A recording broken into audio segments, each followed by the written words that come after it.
Hi, my name is Colette Rabba, and I'm with Orion Realty. I'm a residential real estate broker in the GTA West, an income property specialist, and an investor myself. The reason why Araceli and I like to do this show is because we're both investors and we love to give great information to viewers and listeners just like you. Welcome, everyone. This is Araceli, Transition Wealth Advisor and real estate investor in the US and Canada. So today we have part two from last week. And Colette, can you tell us who you are and tell us about the part two and how the part one came about it? Of course. Hi, everybody. My name is Colette Rabba. I'm a real estate broker in the GTA.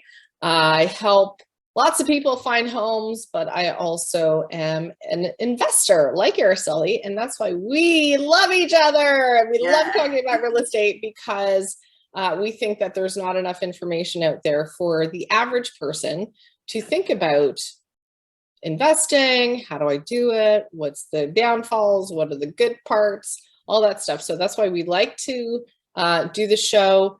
We would love for you to follow and subscribe and comment, and please ask us questions. And even if it's something that you want to mention that we got something wrong, God forbid, but we're human, please give us your input. We would love to hear from you. Yeah. And if you like the show, please like our pages or our channels. So today we are talking about the housing crisis. So we did a part one. It is a very serious problem, not just locally, but globally. But we can't control the global anything really as individuals. I'm just talking about me, little old me. I can't, do much globally, but I can do something locally. So even if you're not in the GTA, currently I'm in my STA, which is a short-term accommodation in Prince Edward County. This all came about because I went to a council meeting yesterday regarding STAs. And this is the funny thing, that you don't want to learn about government. You have to learn about government. You might not like it. You might think it doesn't concern you. It absolutely concerns you. If you live in a house, if you are breathing, it concerns you. You are electing these people. If you say, oh, I don't vote, guess what? That's even worse. Then you have no control over who is in your government and making these rules and laws. You must vote. So that's my, public service announcement for today. But I just want to say, so let's get into the second part. Yeah. So we can go over some of the things that we discussed last week about what can you do, how can you be more aware of things that need to change, and how you can contribute, even if it's just a little bit. Yeah, so I'm going to share my screen, and then I want to just go through. So we did quite a few things. So basically, if you missed last week, please go back, watch it. This is just a part two.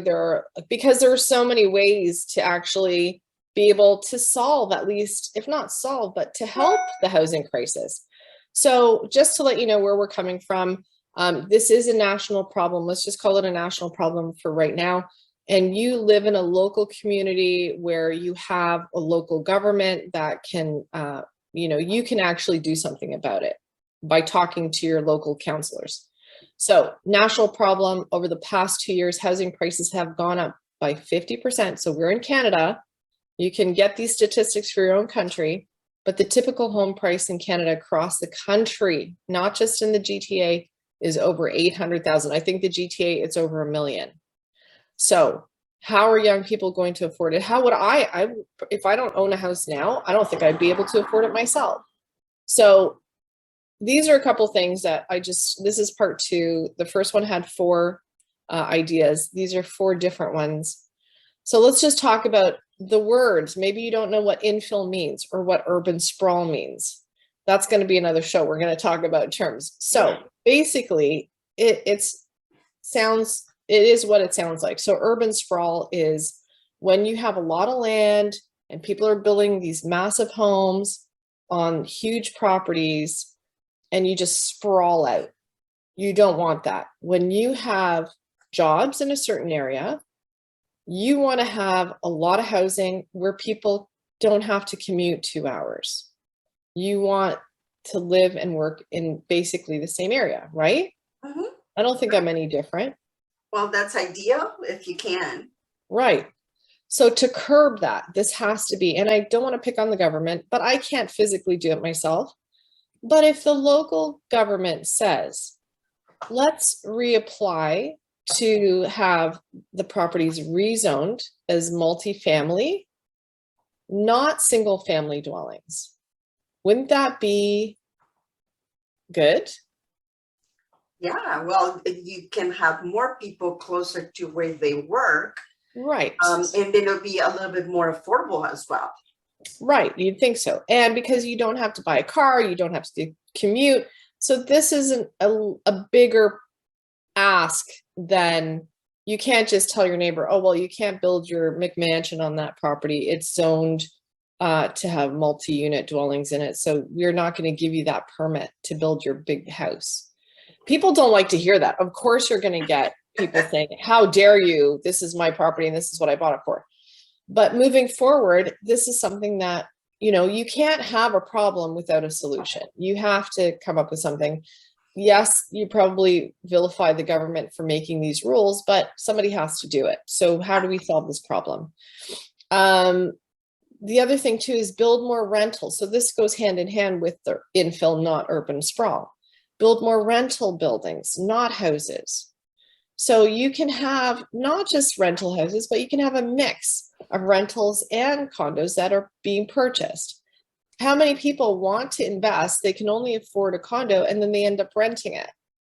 This is not a difficult concept to understand. Also, to build mixed use, residential and commercial, that could look like 5 different things. It could be a house where the main floor is commercial, upstairs is residential. You could have an apartment building where there's the commercial below. There are so many neighborhoods, even in my own neighborhood, where I can't walk to anything except for a grocery store and a little convenience store. That's it. But if I wanted to go to a cafe, if I wanted to, why can't the city planners understand that? Even though we're in the suburbs, doesn't mean that we can't have a mix of commercial and residential. Where's the gas station? The nearest gas station, I can't even, well, I'm not going to walk to it, obviously, I have a car. But I'm just saying, there are no gas stations in my neighborhood. I have to drive at least 4 kilometers, I want to say, to get to the nearest gas station. Anyway, that's the other thing. The third thing is less red tape, please. And this is government and this is everywhere. Things are supposed to be easier with technology. It seems like it's harder. Yeah, I agree with you. And yes, the red tape is just crazy everywhere. And I know that people have to process things, but with certain things like permits, sometimes they have to be reviewed.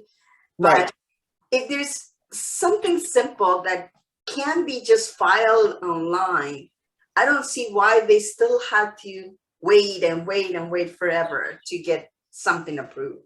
Well, and this is the other thing too. The government, if they want to have affordable housing, they should hire more people to head that and to really be able to answer those questions of people like me or of you or anybody who's interested in doing any of these things, to say, okay, I'm willing to help, but how can I do it? What government agency do you call?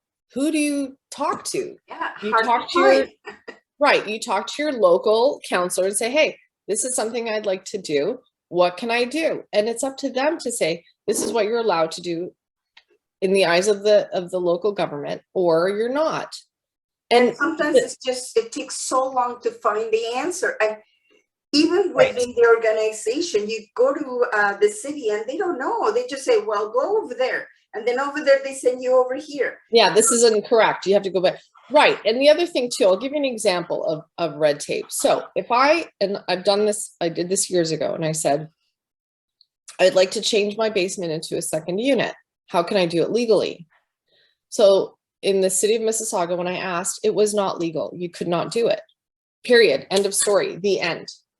Now, this is the interesting thing about Prince Edward County with short-term accommodations. This is what I'm talking about with the local government, where they say you need a license for an STA or a long-term accommodation, but we've closed it. No more applications are being taken. How is that fair?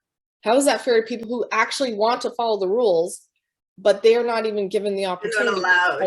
Right, because they don't have enough staff, or they don't have the right people to answer those questions, or to say there's so much paperwork, we don't have the staff to look through the paperwork in a timely manner. It takes 6 months, it takes a year to get a license.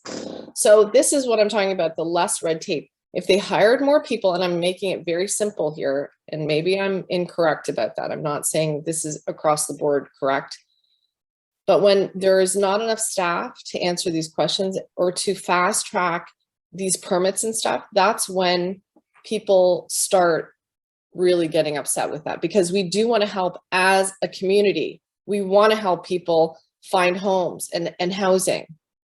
But if the government just holds everything tight and the regulations are not allowed to do whatever you want to do with your own property, this is where things get all confusing and messed up and people get upset.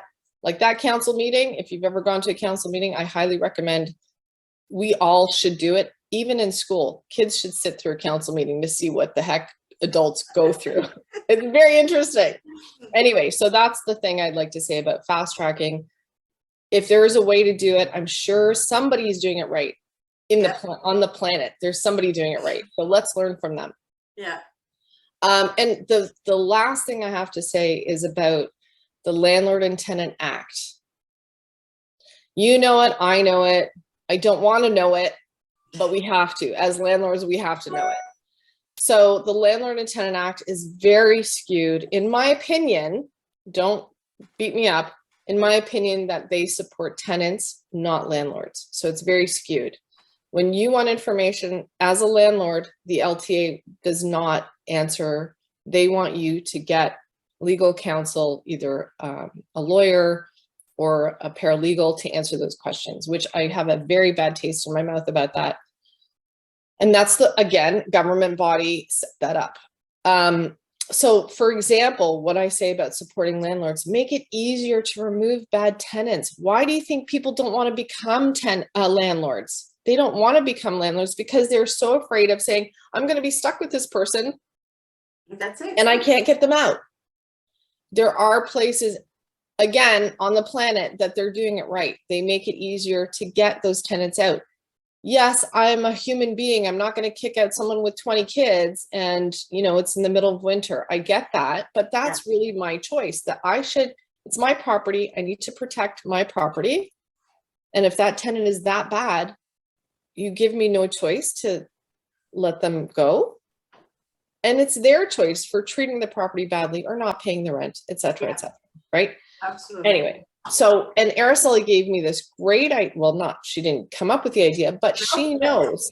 Yeah, but she knows in the US, if I'm not correct. Yeah. Yeah, that's great. There is a registered database for tenants. And I can't believe it, but tenants will have to, it's just like an Uber, where you can rate the tenants. It's just like Airbnb. Yeah. You can rate the tenants, you can rate the landlords. Yeah. So we keep each other accountable. Exactly. Landlords need tenants just as much as tenants need landlords. So this is a really 50-50 partnership. You need a good place to live, and then landlords need a good tenant to create some income for them. So I think this is a great idea, and I think it should be done. It should be rated, because then you start being accountable. So if you know you're going to be rated, then you know how to behave. You're going to pay your rent on time, and you're going to have, the place well kept, right? Right, exactly. So that's all it's required from a tenant. Right. And I wanted to say too, that I know people might be really afraid of that because of the bad connotations between, sorry, I'm just waving at neighbors, to really say, and this is why we do this, sorry to get distracted. We do this because we have neighbors. We love our neighbors. They love us. We want to be a community. So really to think about housing and how we can all get along together, that's a whole other thing. But what I wanted to say was, when you really look at housing as a whole and say, how can we all work together and do something? This is something that it touches everybody. So, and I just wanted to show you this little picture of this little house. This is another idea, but we didn't get into that. No, not yet. Small homes. Yeah. But anyway, so it's really, it is a global issue, and it's, we want to help people move forward in their lives and have a good life. Yeah. I love where I live. I love people, but I also don't want to be taken advantage of. So to have a database to say, I try really hard as a landlord. Sorry, and I was going to say, it's something like, when you do Uber Eats or something, and or sorry, what's the restaurant? Yelp. I think it's Yelp. Mm-hmm. One of these where you rate restaurants, you could kill that restaurant with your bad review.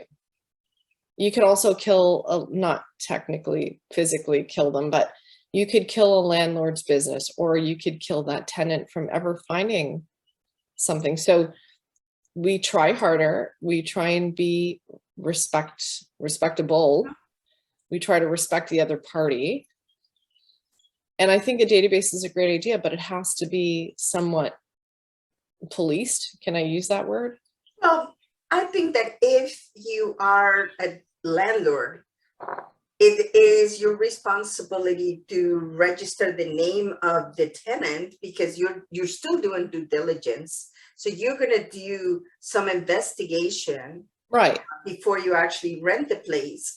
But sometimes you get tenants that they look really, really good, and that they might, start out okay, but then they turn bad. And it could be for many different circumstances. I don't want to say people are bad or they're planning to do this.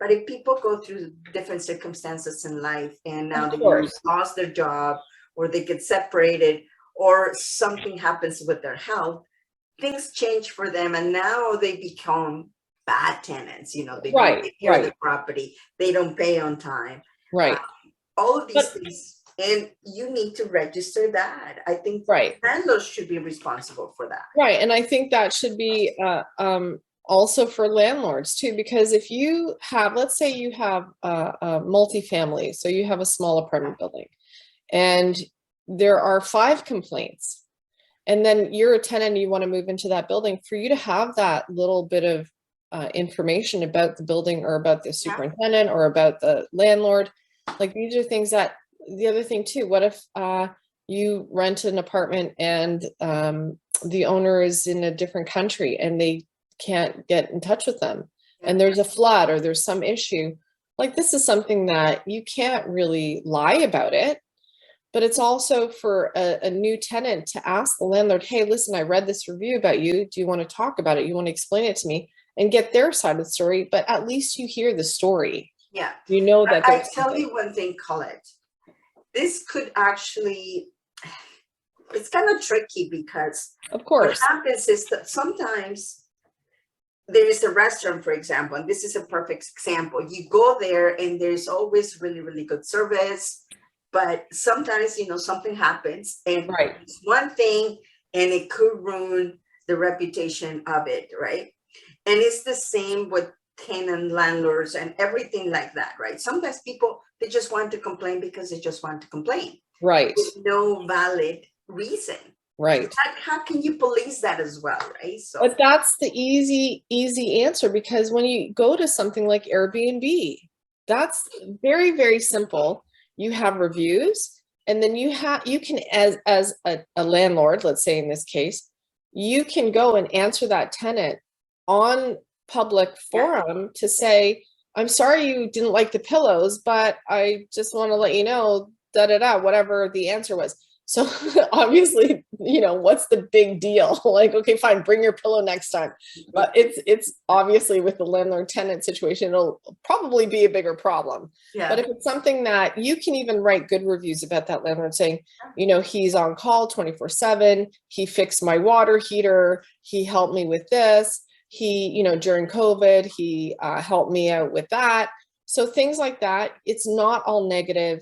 There's also a very good thing that can come out of it. And that's how I like to look at things. Maybe I'm Absolutely. Well, optimistic, but yeah. Thank you for putting this together. And remember, just if you haven't seen part 1, so you can understand the whole thing, come and watch it. And I hope that you enjoyed this show. So this is just a few ideas to touch up on the new changes and everything. So thank you. Remember to subscribe to the channel or subscribe as well to the podcast if you just want to listen to this when you are going for a run or on your commute to work. So, and you know what, honestly, get involved. If this is a concern of yours, get involved. Know what you can do locally. Don't worry about the global. We all got to deal with that. So from someone who, I love my neighborhood, I love my neighbors, respect them, but also, do something if it concerns you. So that's always the case. So thank you very much for joining us. I hope you enjoyed it. I hope you learned something, and hope to see you again. Thank you, Colette. We'll see ya. Thanks, everyone. Bye. Thanks for joining us today. If you'd like more information or if you have any questions, please go to my website at www.coletterabba.com.